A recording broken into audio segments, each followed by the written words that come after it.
Welcome to Your School Journey, where we dive into the topics that matter in education today. We're here to help parents understand the conversations happening in schools and offer tips to support your child's learning along the way.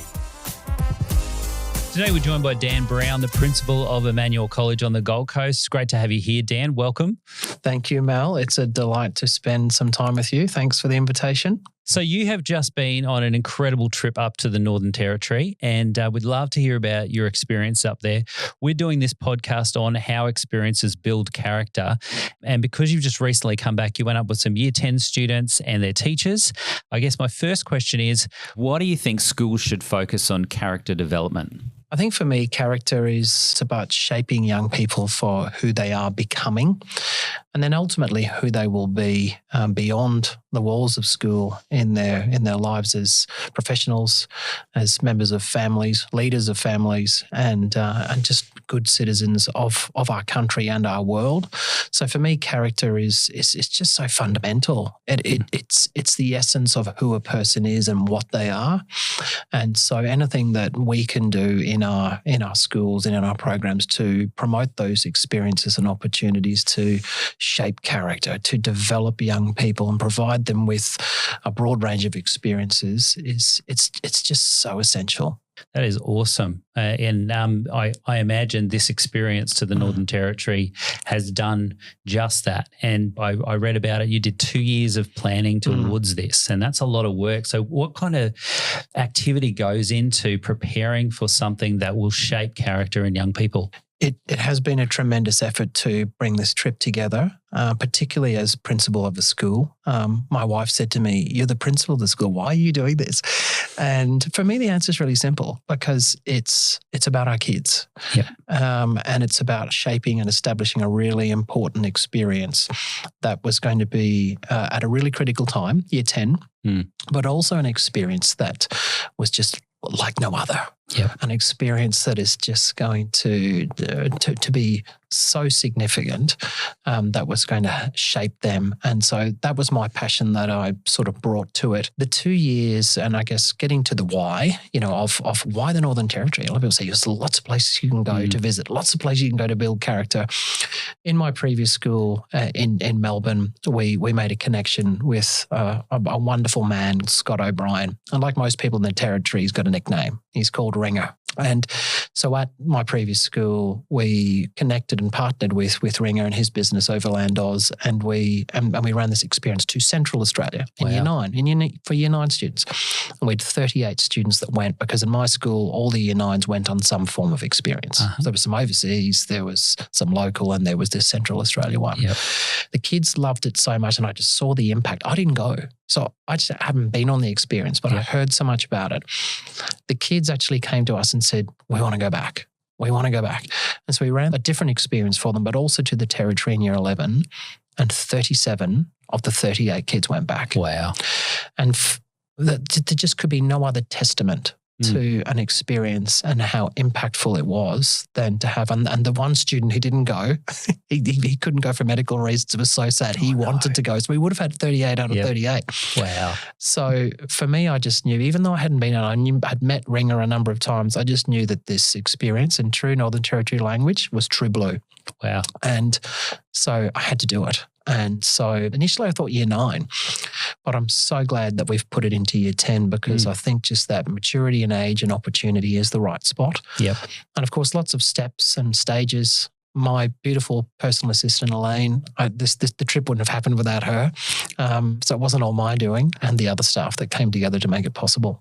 Yeah, but you have an incredible driving passion for this type of experience. So as a principal, there's many other things you could focus on. What is it that motivates you to take this on personally? Yeah, I think in my 25 years of education, this experience, nothing can top it. So coming back, and I think I even said I had an early crow from an AFL language. You don't crow early for a win. Yep. But on night 4, I said to the kids around the campfire, I said, I can't see anything trumping this experience in terms of an experience for kids and a school trip.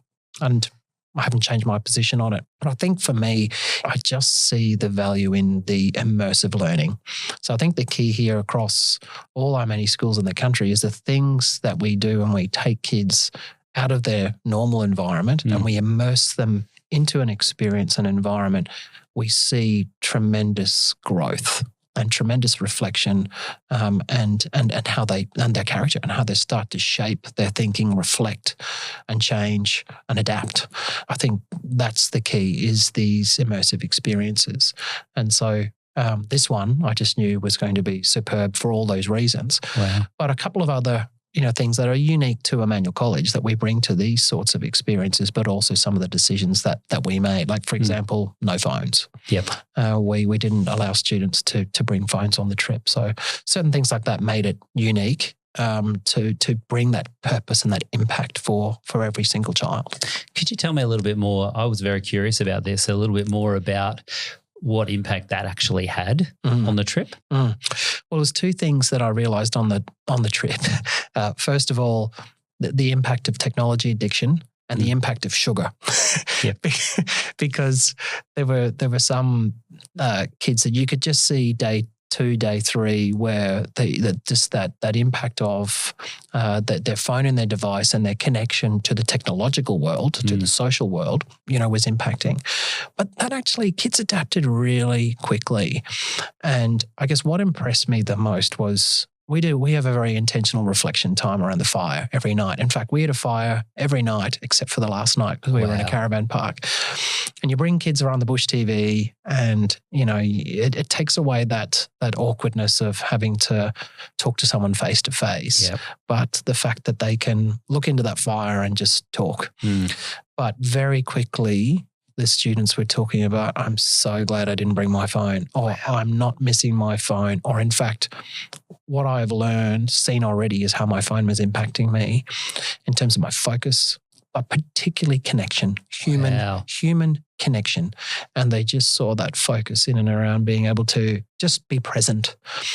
One child said, actually I shouldn't say one child, many kids just said, I've just learned so much about my relationship with technology and my device and what I want to do to change. Wow. We made all the kids reflect on, how are they, because they'd done 9 days without their phones. So we said, you need to think intentionally about how you're coming back and what action are you taking. And so on the last night, each of the kids had to share their commitment. This is what I'm going to do. And we talk to them by baby steps. It's not like huge commitments. Oh, I'm never going to turn my phone on again. Or I'm going to give up social media. It's about little baby steps. And for some kids, for example, it was, I'm just actually not going to turn my phone on for a couple of days. I just want to be present with my family and just see what happens and see what goes from there. So it's that was great. And the second thing, the sugar thing, was just, honestly, that was probably the greatest thing that I saw with our young people. Was we spent 3 days in an Indigenous community, very remote. 3 hours to the next servo. And you could just see these kids crashing down off the because they brought stuff with them, sugar with them. So sugar was depleted, and they were just at that point of, and they were just craving servo. We need to go to the servo. It was shocking, really, seeing the addiction to sugar. So that was probably the biggest thing, rather than the technology. Wow. It feels like that breaking away from some of the usual routines the students had made the trip a much more impactful and emotional experience. You think you can tell me about something that's had a particularly memorable impact on you personally? I think for me, probably the biggest highlight was the evening fire reflections, was seeing students, and every student came into that trip because they're unique, all created by God differently. So they're all different, and they had different needs of that experience for their own character. But just seeing them reflect and how they grew, probably the biggest highlight was that last night. We sat around in Litchfield National Park, and we sat around no fire. We had no fire for an hour and 40 minutes, and kids just talked. And I had probing questions to ask them, but seeing how much they have grown in their character, but their confidence, their ability to reflect and to connect with each other, it was just so special. And, I just walked away from that with the biggest smile on my face and just thinking that was awesome. So can you further unpack that process of how you intentionally foster the reflection and growth? I think it's a couple of things. One is very special about Emmanuel College is the Connect program that we have. And the Connect program is intentionally about going into communities and building relationships, building connections. And what is fundamental around that is understanding other people's stories. Yep. And so we're very intentional about that and saying to students, when you go into a community and you meet people, you want to understand them, meet them, hear their story, invite them to share their story so you can understand and you can empathize. So we're building understanding, we're building connection, but we're also building empathy on such a significant level.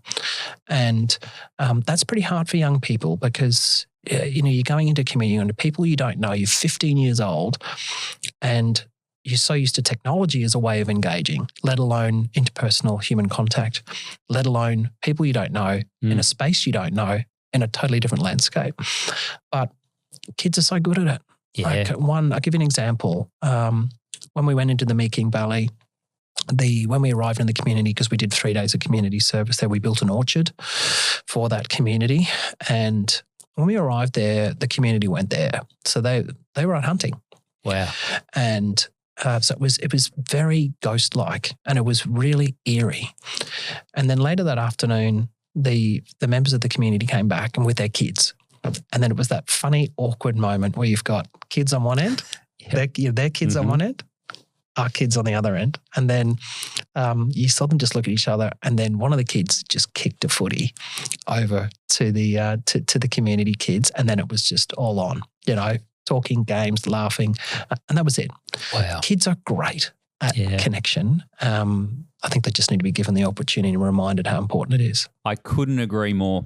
Is there something that you can share? Like what kind of lessons have students learned from their exposure to a culture that's different from their own? I just wanted to share what one student said around the fire when we returned from that community visit. I'll never forget it. The community it's very basic. It's very different. You've got broken down cars. There's a lot of rubbish around. It would be very, very easy for people to draw some pretty negative conclusions about those people. And this young man, he said at the fire, he said, we can ask questions about these people and make judgments, but really what we should be asking ourselves is, how can we learn from them? So for me, I think he summed it up. And the critical thing that I saw from that experience is they put aside judgment and they were able to make connection and they learned. And that's how they grew. Is part of their learning because of that community aspect of telling stories up there? Absolutely. Oh, absolutely. It is that connection that is fostered through Connect, through people's stories, building relationships, mutual understanding, empathy. That's how people learn too. And particularly from social connections and even character shaping is those fundamental human characteristics. So we're really trying to focus around what parents can do as well when their child goes away on an incredible experience like this and they've changed their way of thinking. They've decided, I want to change the way I deal with my phone. I want to, maybe they don't want to change the way they deal with sugar, but they're wanting to make a change and they want to make it stick. And I know that when you have these mountaintop experiences, sometimes you kind of come back into normal life and for a few days or a few weeks, you're there on a high, but then it kind of starts to ebb away. What kind of advice could you give to either the students or the parents about how you can kind of make changes in your life as a result of these experiences? I think it's really important that, I'd say to all parents listening, these experiences, we don't see them as just the experience. One thing that we brought to this experience was a really intentional approach to pre-trip, the trip, and then post the trip. So we're actually hosting a night of celebration from the trip and students are coming in. They're going to actually present to their parents in small groups. Excellent. With a staff member, and they actually have to reflect on this. Who was I before this trip? What did the experience mean for me? Who am I as a young person and where am I going? And so it's that intentional reflection. So I think it's not just about looking at the experience as the experience in isolation, but looking at the journey of character evolution and character development. For parents, I'd say, listen, it is completely normal for them to come back and perhaps regress and to actually struggle. Yep. I know I struggled. It just the energy and getting back into routine after such an experience.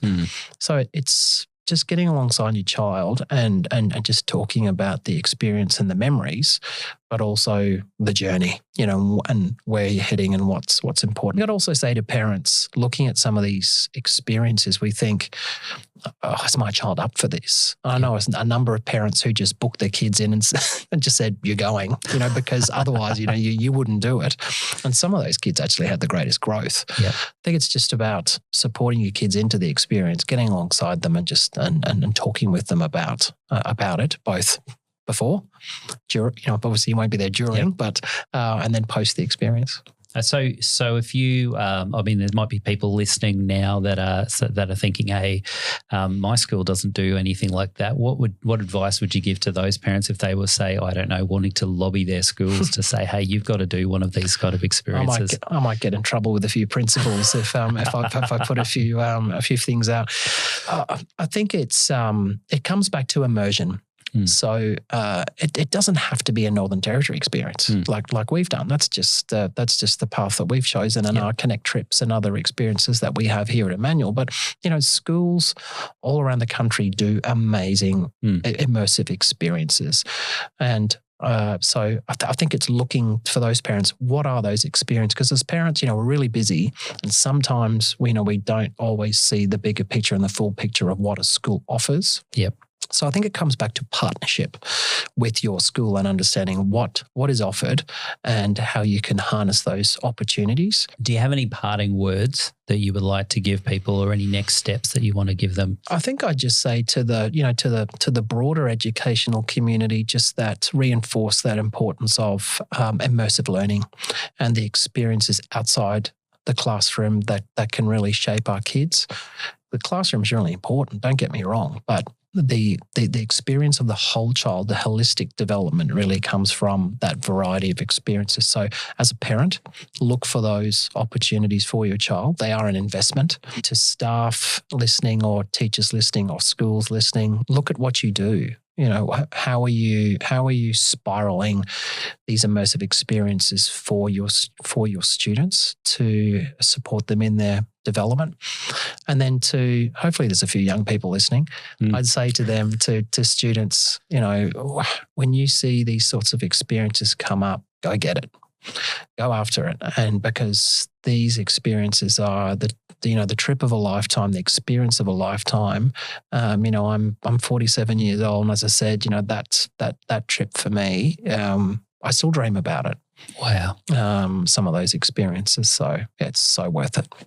Well, Dan, thank you so much for sharing your experiences and that whole experiential learning journey. It's been amazing, and hope to hear more about it in the future. Yeah, no, thanks, Mel. It's been great to talk about it. I'm just going to go and book my flights back to the Territory. Sounds good. Your School Journey is an initiative of Emmanuel College as part of our commitment to partner with parents in shaping the learning and growth of young people. This podcast is hosted by Mal Gaylor with audio production by John Eddy and executive produced by Dan Pearson. If you found this episode valuable, we'd love you to share it with other parents, subscribe for future episodes, and leave a review. You can also connect with us for more insights into education and to explore how Emmanuel College can support your child's learning journey.